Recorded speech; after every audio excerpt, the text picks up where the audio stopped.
Félistus Banda est une jeune femme rayonnante et pleine de vie.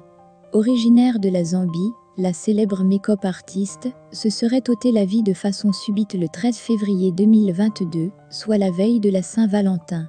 Mais, que s'est-il passé pour qu'on en vienne là? La jeune dame partageait depuis un moment sur ses réseaux sociaux des messages à caractère triste.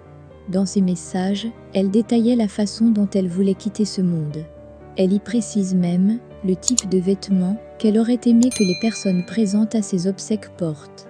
Dans son dernier post datant du samedi dernier, Félistus lançait un message d'alerte parlant de la dépression et de la non-assistance portée aux personnes dépitées de la vie.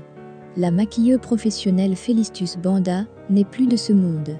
Elle est finalement passée à l'acte en cette veille de Saint-Valentin après avoir laissé un message plein d'émotions. Nul ne connaît pour le moment les raisons exactes de cet acte, mais la publication de cette dernière sous-entend beaucoup de choses. Je vous laisse découvrir son message.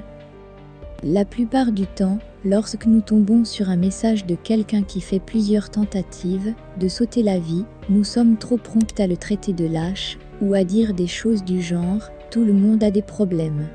Parfois, ces personnes qui veulent en finir avec leur vie essaient de tendre la main aux personnes dont elles sont proches. Mais la famille et les proches prennent leurs problèmes à la légère ou simplement les négligent. Sachez que nous gérons également la douleur différemment. Vous avez peut-être été dans la même situation que quelqu'un et vous en êtes sorti. Mais quelqu'un d'autre pourrait ne pas s'en remettre. Ne banalisons pas les problèmes des autres.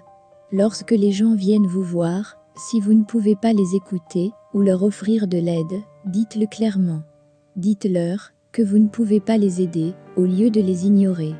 Ensuite, c'est pour venir jouer après aux personnes affectées lorsqu'ils partiront, c'est dégoûtant. La dépression existe, prenons soin de nos proches. Ces quelques lignes de cette publication laissent comprendre que la maquilleuse avait sûrement des soucis qu'elle a eu du mal à exprimer à cause des commentaires et regards des autres. Elle s'est sentie abandonnée ou délaissée par ses proches. Certes, elle n'était pas connue de tous. Mais elle a néanmoins publié ce message poignant qui interpelle tout un chacun de nous. Et toi, que fais-tu lorsqu'un proche se confie à toi? Es-tu focalisé que sur tes propres besoins ou t'intéresses-tu à la vie et à la souffrance des autres? Dans notre entourage, beaucoup de personnes souffrent, mais font semblant comme si tout allait bien. Ils n'attendent que ton aide ou un peu de réconfort. Ils n'attendent que de l'empathie et de la compréhension. Ne soyons pas des médecins après la mort. Aidons et soutenons nos proches dans leurs moments difficiles. Il a été prouvé par des sources sûres que son décès, quelques jours plus tard, n'était pas un fait accidentel. Aimons-nous vivants